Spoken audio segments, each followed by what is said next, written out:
Halo teman-teman, jumpa lagi bersama saya Sri Rahmawati dengan NIM 2433029. Pada video kemarin kita telah belajar tentang DDL atau Data Definition Language, yaitu perintah untuk menciptakan objek dalam basis data. Kita telah membuat database, tabel, kemudian relasi antar tabel. Pada video ini, kita akan belajar tentang Data Manipulation Language dan Manajemen Transaksi.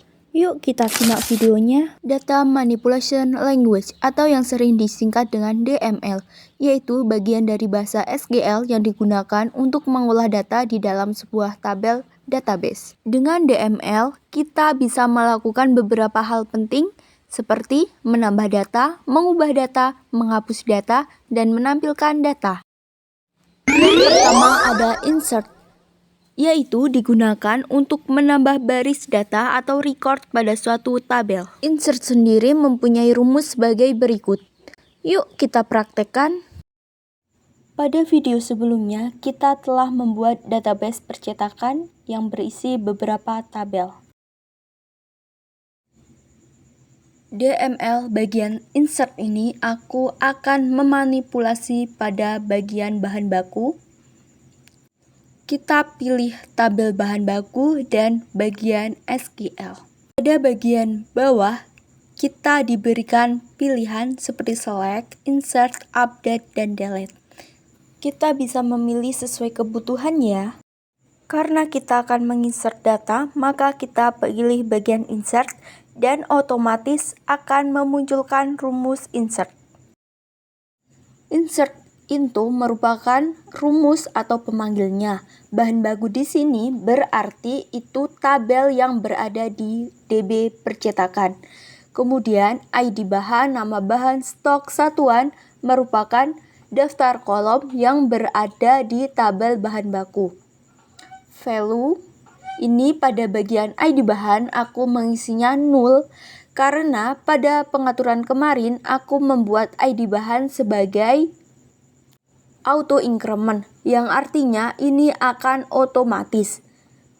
Kalian bisa mengisinya sesuai yang kalian inginkan jika pada pengaturannya tidak di auto increment, tapi perlu dicatat pada ID bahan ini merupakan kode unik dan tidak boleh sama dengan yang lainnya. Selanjutnya pada nama bahan aku mengisinya kertas, stok 4, satuannya rim. Ini kita bisa pada bagian value kita bisa memisahkannya dengan koma seperti ini dan diapit dengan tanda petik di bagian sebelum dan sesudah. Setelahnya kita dapat scroll ke bawah. Pada bagian kanan bawah kita bisa menemukan Go untuk mengesave-nya. Jikalau berhasil, kita akan ditujukan ke halaman seperti ini.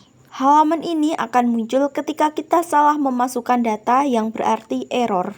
Kita juga bisa menginsert atau menambahkan data melewati MariaDB pada command prompt. Seperti biasa, untuk masuk MariaDB, kalian harus memasukkan beberapa rumus seperti ini terlebih dahulu. Selanjutnya, kita bisa melihat database yang telah kita buat dengan rumus show database titik koma, kemudian enter. Selanjutnya, kita bisa use percetakan untuk menuju database percetakan. Dan untuk mempermudah pembuatan data, kita bisa melihat tabelnya dengan cara show table. Selanjutnya, kita bisa memasukkan rumus persis pada PHP MyAdmin tadi. Dan yang terakhir dan paling mudah, kita bisa memasukkan data tadi pada pilihan insert pada bagian atas PHP MyAdmin. Ini merupakan data-data yang telah kita masukkan dan kita bisa melihatnya di browse. Yang kedua ada select, yaitu berfungsi untuk menampilkan atau mengambil data dari sebuah database. Select sendiri mempunyai rumus sebagai berikut. Select merupakan perintah untuk mengambil atau menampilkan data. Aku ingin menampilkan data dari bahan baku, maka menggunakan rumus seperti ini. Tanda bintang berarti untuk mengambil seluruh data. Apabila kita hanya ingin melihat ID bahan dan nama bahan, maka menggunakan rumus seperti ini. Untuk memunculkan semua data, kita bisa memilih select pada bagian pertama dan akan ditampilkan seluruh data seperti ini.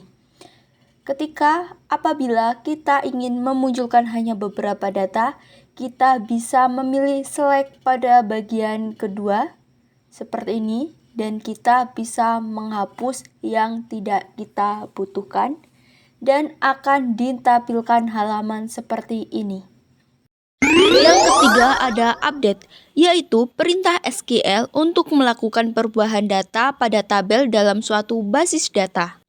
Update sendiri mempunyai rumus sebagai berikut. Kita bisa menggunakan rumus seperti ini untuk update. Bahan baku di sini berarti nama tabelnya. Aku akan mengganti staples menjadi isi staples dengan rumus seperti ini, di mana staples berada di ID bahan 9. Ini adalah data sebelum di-update. Ini adalah data setelah di-update. Yang terakhir ada delete, yaitu perintah SQL untuk melakukan penghapusan data pada tabel dalam suatu basis data. Delete sendiri mempunyai rumus sebagai berikut. Di sini aku mendelete atau menghapus pada bagian ID bahan di tabel bahan baku, di mana ID bahan 9 akan dihapus. Yang awalnya 3 buah data akan menjadi 2 buah data seperti ini. Saat ini kita memasuki materi manajemen transaksi. Apa itu transaksi? Dalam dunia basis data, transaksi adalah sekumpulan operasi database yang dijalankan sebagai satu kesatuan. Artinya, beberapa perintah SQL bisa dijalankan sekaligus dan semuanya harus berhasil, atau semuanya dibatalkan jika ada yang gagal. Apa aja sih tujuan transaksi? Transaksi bertujuan untuk menjaga integritas data, menghindari kerusakan data saat gagal listrik, error sistem atau crash, dan untuk memastikan data tetap konsisten saat digunakan oleh banyak pengguna. Perintah dasar transaksi. Transaksi memiliki 6 buah perintah. Yang pertama, start transaction, berfungsi untuk memulai transaksi. Yang kedua ada commit, untuk menyimpan semua perubahan jika transaksi berhasil. Yang ketiga ada rollback, untuk membatalkan transaksi jika terjadi kesalahan. Yang keempat, save point, untuk menandai titik checkpoint dalam transaksi. Yang kelima ada rollback to, untuk kembali ke titik tertentu dalam transaksi. Dan yang terakhir ada set transaction, untuk mengatur sifat transaksi.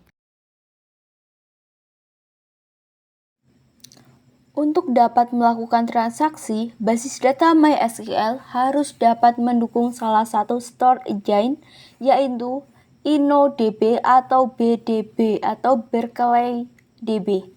Cara memeriksanya yaitu Anda klik basis data dalam percetakan atau yang kita buat, kemudian lihat apakah tabel-tabel yang ada sudah ada pada bagian tipe, sudah ada InnoDB-nya atau belum.